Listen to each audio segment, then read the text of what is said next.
Bonjour et bienvenue en Alsace, à Ensisheim, ville entre Colmar et Mulhouse. Ensisheim est située dans un bassin potassique. La potasse ayant été exploitée dans la région jusqu'en 2002.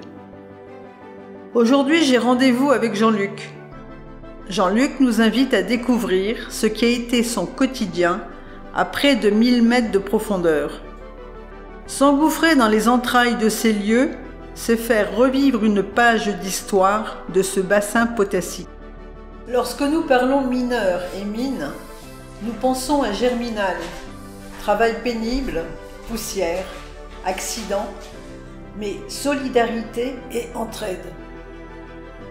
Bonjour Jean-Luc, peux-tu nous décrire ce que fut ta vie et nous faire entrer de plein pied dans ce que moi j'appelle le monde d'en bas? Peux-tu nous donner le nom des mines et communes où tu as travaillé? Salut Chantal, j'ai commencé à la mine Théodore, à Wittenheim, 3 ans. La 3e année où j'ai été muté à Bervillers, où j'ai fait 15 ans, et ma 15e année, ils m'ont muté après à Amélie au jour. Parce qu'il y avait restriction, manque de personnel, parce que les jeunes ils quittaient les mines, parce qu'ils finissaient pas aux mines, voilà. Et tu es resté combien de temps? Au total, 22 ans avec l'armée. À quelle profondeur? Bah écoute, à Bervillers, on descendait à 600 mètres. Donc le puits est toujours plus profond, parce que vu qu'il y a toujours 2 cages, une qui monte, l'autre qui descend, et entre les deux, par en dessous, il y a le câble d'équilibre. Donc quand il y en a un qui est en haut, l'autre est en bas, donc il faut un puits beaucoup plus profond que 600 mètres, quoi, à cause de la boucle de sécurité des 2 cages, quoi. Mais bon, on descendait nous à 600 mètres. Pas au-delà. Pas au-delà. Après, on descendait en engin diesel, enfin qui tournait au mazout, quoi, jusqu'à 1150, quoi. Et de Bervillers, on partait sur Baulvillers.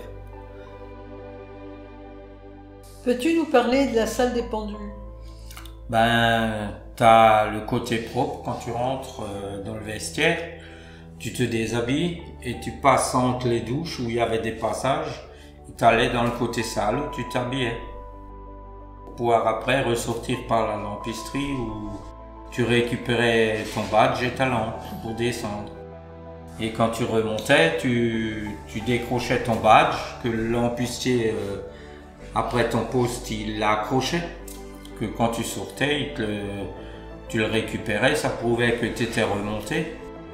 Et tu allais à la lampisterie poser ton badge et tu raccrochais la lampe. Tu te déshabillais au vestiaire, donc la salle des pendus côté salle. Et tu te douchais et puis tu allais après de l'autre côté, quand tu sortais de la douche, dans le côté pour rentrer à la maison. Pour l'extraction de la potasse, c'était avec des explosifs ou c'était autrement? Dans le temps, oui, ils appelaient ça dans les années 1900, avant 70, 1970, c'était des chambres et piliers. Ça se faisait à l'explosion. Et après les années 70, ils ont eu des engins, c'est devenu motorisé, électrique et tout. On avait des haveuses, donc ça allait mieux, quoi. C'était moins dangereux?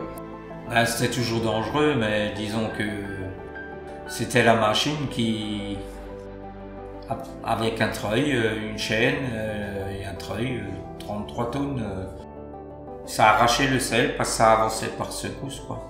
Et vu que les tambours tournaient les deux dans un sens inverse, ça grattait la potasse comme ça, quoi. Comme à Paris. Donc tu peux nous montrer ce qui était extrait donc, du fond de la mine et nous expliquer, je sais pas, on appelait ça l'eau rose? Ben, sylvinite au départ. Après c'est le NaCl. C'est le blanc, oui, c'est le NaCl et le KCl. NaCl c'était pour faire du sel de déneigement et le KCl c'était pour faire de l'engrais pour les paysans. Et D'accord, après, d'accord. et ce qui était pas bon, ce qui est schiste, le liseré noir, ou tout ce qui était pas potasse, c'était pareil, ça partait par en dessous avec de l'eau et ça allait sur les terrils après, quoi. Ouais, c'était les résidus. Voilà, c'est ce qui donnait les terrils qu'on voyait dans le temps, quoi. Ils les ont arrosés à grands jets parce qu'ils se sont rendus compte durant les années que quand on avait des fortes pluies, les terrils, ils diminuaient tout doucement. Parce qu'il y a toujours une petite teneur de potasse. C'est pour ça qu'il y avait les... Comment ils appelaient ça de nouveau là, ça allait jusqu'au Rhin. Les grosses conduites. Les conduites des fois qui étaient à l'air, comme des pipelines mais pas fermées, ouvertes. D'accord. Il y avait juste des fois s'il y avait la route qui passe dessus que c'était fermé, quoi. Et ça, avec de l'eau, ça allait jusqu'au Rhin. Et c'est pour ça que le Rhin est saumonné. Il y a du saumon. Est-ce que tu peux nous parler des conditions de travail, la dureté et l'austérité du travail? Ben écoute, c'était un travail très dur, pénible, chaud, très poussiéreux. Parce que quand tu étais bien mouillé, transpiré, tu avais la poussière de potasse qui te restait collée. Et c'était dur, quoi. Après, si ça allait pas ou n'importe, entre mineurs, il y avait toujours de l'entraide, on était une grande famille, quoi.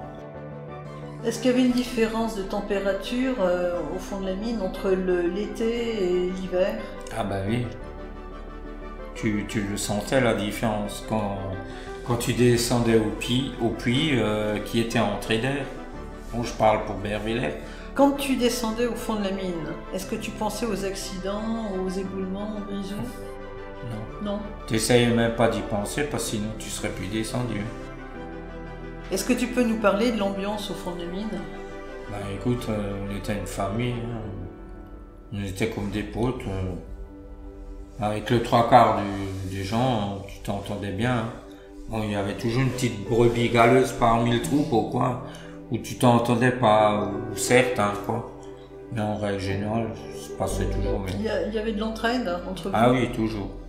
Si terme mineur, comme on disait quand on chiait, tu appelais le pote pas loin, il venait t'aider, ou si lui il en chiait, t'allais l'aider. C'est une famille, hein. Pour ça, quand il y avait quoi que ce soit pour manifester ou n'importe, pour essayer d'améliorer son travail, on était toujours solidaires, quoi. Et est-ce que tu faisais, parce que bon, on n'a pas trop parlé des horaires de travail, la mine elle tournait 24 heures sur 24, 7 jours sur 7. Ouais. Et toi tu as travaillé en contre-équipe comme ça aussi? Ben oui, fait les matin, midi, soir, hein. On ne peut pas dire les 3-8, si les 3-8, pas les 5-8, 3-8. Et puis tu pouvais faire même plus longtemps que ton poste, hein. On avait acheté nos maisons des mines, les trois quarts, donc là, oui, ça fait partie des avantages sociaux, ça, oui. Le fait d'acheter sa maison, oui, parce que c'était certainement un prix quand même raisonnable. Ah oui, ils ont les tout premiers, ils les ont eu pour pas cher, hein, 80 000 francs, et chaque fois, tous les 6 mois, le prix de la maison augmentait un peu. Moi, par exemple, en 84, je l'ai payé 210, quoi. Maison des mines. Qu'il fallait restaurer, hein. Mais au départ, ils vous ont proposé des logements. Ah oui, pas forcément. Tu n'étais pas obligé de l'acheter, hein. Tu étais logé gratuitement. Ah, c'était gratuitement, il n'y avait pas du tout de contribution à donner, tu payais ton eau, ton courant, ton chauffage. Pas de loyer? Non, tu payais pas de loyer. D'accord. Taxe d'habitation, voilà. Et une fois que tu es passé propriétaire, tu payais encore ta taxe foncière, les poubelles. Oui, ça c'est comme, je dirais, tout le monde. Oui. Et comment dire, vous aviez quand même, par rapport, je dirais, au charbonnage du Nord, vous Vous aviez quand même un terrain assez important et des maisons quand même plus grandes que les charbonnages de France. Oui, c'est possible. Je n'ai jamais visité les charbons de France, voir les maisons qu'ils ont. C'était des petites maisons qui étaient collées les unes aux autres et ça faisait des grandes bandes. Tandis que vous, non. Généralement, les maisons, elles sont quoi, par mitoyennes? Mitoyennes par 2 ou par 4, quoi. En règle générale, maximum 4, quoi. Et quand même avec un terrain quand même assez spacieux. Ouais, vous aviez aussi une contribution pour le chauffage, ils vous donnaient aussi... C'était sous forme d'argent ou une prime de bois, non? Une prime de chauffage, ils disaient ça tous les 3 mois. Une prime de chauffage. Avec émotion et passion, Jean-Luc nous a raconté son métier à plusieurs centaines de mètres sous terre. Grand merci à toi Jean-Luc de rien. Pour ton sympathique accueil et d'être venu en tenue de mineur et de nous avoir rapporté des cristaux de potasse.